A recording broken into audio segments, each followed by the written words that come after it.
experience as they adjust to the grieving process. Okay? Right. So when we look at the first stage is infants, and that is from birth to 18 months. Yes, even that small, they're developing, and when we get divorced, they are aware of it. They need to know that they're welcome to the family. They need to learn that just to exist is important enough. And, they during that time, they're learning to move out into the world, to explore and to develop. These are the challenges that you would expect to see in a child from birth to 18 months. Mm-hmm. So when you get to infants that are exposed to parents that are divorcing, commonly they show signs of distress when parents are arguing. In front of them. When the child sees mom and dad arguing in front of them, physiologically, their heart rate increases, their breathing increases. Mm-hmm. They very much get in touch with those emotions.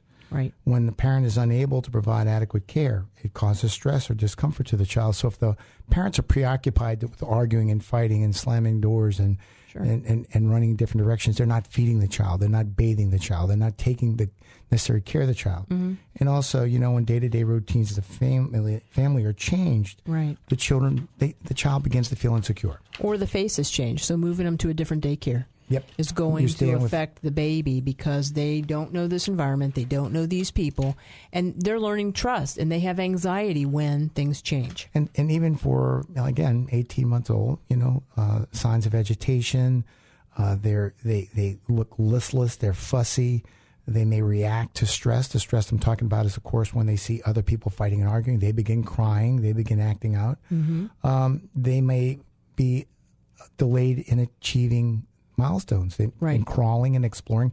You might expect a child to be moving around to explore different toys, and yet that child may not do so. They may not show that energy. If they're in an environment where people are always fighting, then they may shut down. They don't want to explore. They don't want to get out and look around. Okay. Right. They may not talk. They may have had their 6 words or their 10 words that they were saying, and now they're not talking a whole lot. And then, if you will, the last part of this, you would, again, if you were observant of the child and knew the existing patterns of the child, you might see adjustments so that they're no longer eating. They're not sleeping like they were. There may be some shifts in the way that they behave as they lay there. Mm-hmm. But understand, we've noticed with our own daughter when she was, working on 18 months old, we moved to a new house, and there was big adjustment. She's waking up at night. She's just not as active as she was having a difficult time going to sleep. And so just changing the environment. Now think about a household that's separating, and now moving to a new house. I'm changing beds. I'm changing rooms. Mom and dad further away from me or closer to me. All these has dramatic effects on those children. Right. So what can you do to help your infant? You do need to try to maintain some consistent routine in their life. A bedtime routine, a how do we get up routine, what time we leave the house routine. Spend time holding them. And it's very, very important that they spend time close to you. This is part of their acceptance and who I am and their identity, that they are used to being with and around and held and touched. Yep. Shower them with smiles and love and show that unconditional positive regard. Say kind things. Mm-hmm. Ensure that you're every day your child sees both parents at every day, or every 3 days at a minimum, especially at that developmental stage. Yeah. Just don't keep the child away from seeing the other parent. It just doesn't help them because the child at 18 months, you don't know what they're thinking. They can't communicate. And they know it's familiar to them. Mm-hmm. So if they've seen these familiar faces every day and now they don't see someone that's familiar, it can be crucial. Right. And be sure you're keeping the regular appointments with their primary care provider because they are growing at a rapid clip. This is the biggest time in their life when they're going to grow the most, gain the most weight. And it is important to track those milestones. Are they developing like we would expect, or are they showing signs of stress by not gaining the weight they should or growing like they should, or that kind of thing? Stage 2. Now we're moving from 18 months to 3 years. Okay? Toddlers. Toddlers, yeah. So now we're looking for the child is beginning to think for themselves. They're beginning to show signs of being assertive. Right. They're beginning to separate from the parents. They're beginning to, try to crawl away, walk away. And you always have to be aware, where is the baby? Because the baby can just sort of walk off. Right. And then some parents call it the battle of the wills. Or the terrible twos. The child, this is mine and I want it, and that's all there is to it. Mm-hmm. When we look at what toddlers experience in divorce, They are aware of parents fighting also, and they respond differently than infants. They can respond by acting out. They can throw tantrums, or they may try to get the parents to stop. So a lot of their techniques have to do with distracting the parents from the argument that's going on to them. Or the toddler may think they're the cause of mom and dad breaking up, that it's because of me. I'm the responsible person for the tension that's in the household. And then routine and unpredictability provide security. When they're interrupted, the children feel uneasy, they stress, they get afraid, and so they move from being that independent where they're checking their world out to being very clingy, where they won't leave the leg or the side of a parent because they live in fear. Sure.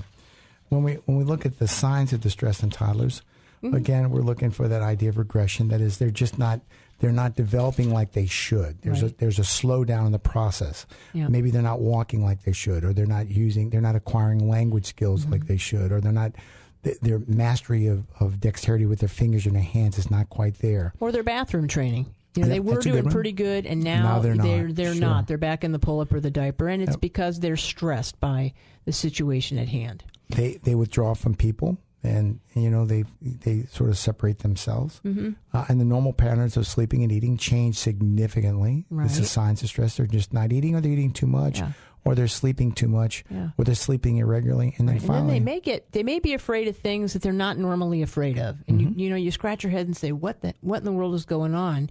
That's your favorite stuffed bear, and now they have a bear phobia, for example. So what can you do to help toddlers? Well, number one, maintain a consistent routine: breakfast, lunch, dinner, sleep, whatever the scheduled sleep periods are.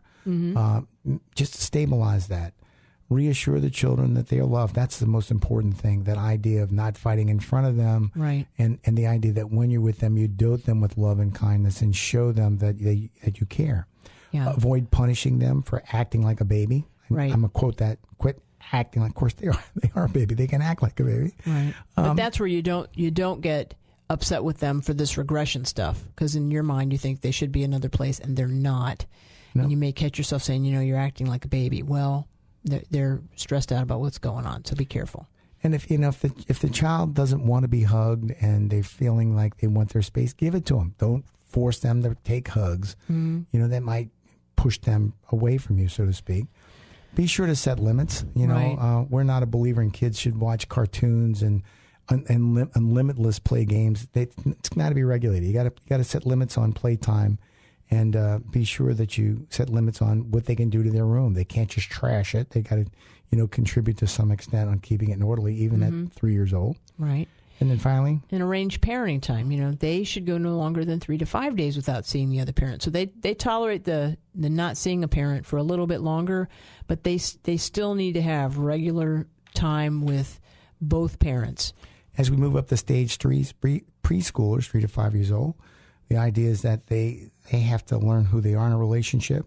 They have to begin practicing socially appropriate behavior. Right. They need to differentiate between what's real and what's fantasy, and the idea of cartoons and Donald Duck and Superman and things like that. And then they have to learn to acquire information about the world, their bodies, and their sex roles. That's from 3 to 5. That's called stage 3. Right. And so they're watching. Yeah. When they are part of a family that's breaking up due to a divorce, lots of times here they do get a sense as a part of that fantasy that they are the reason mom and dad are broken up, and it'll be something like, I didn't eat my carrots, and so mom left, and it's untrue, but this fantasy, this imagination that goes on with them seems real, and so you have to be aware of that. They may be frightened of the immense changes that are coming. They may be fearful of being abandoned. They may be scared that they'll never see the other parent. And that really is part of the abandonment issue with them. They don't quite have a sense of time where they know that it's Monday or Tuesday. They know that it's coming, though, and it seems like forever, and they really can get a sense that their other parent has left them forever. And so you have to be, aware, and you may have to get a calendar out and help hook when they're going to see mom or dad to something that is real to them. If they don't understand that there's divorce, they may hope in their mind it magically all goes away. Signs of depression in preschoolers, I'm going to go through those real quickly, if you will. They become clingy. They become bossy. They try to control everything and everyone. Their anger may get out of control. They may not want to play with their friends, or they may seem so sad and so lonely that they just sit off in the corner. Those are some of the signs. And then here's the things you can do to help. Number one, helping your preschool through this. Again, predictable and consistent routines. Yep. They have to have something that is grounded in their life.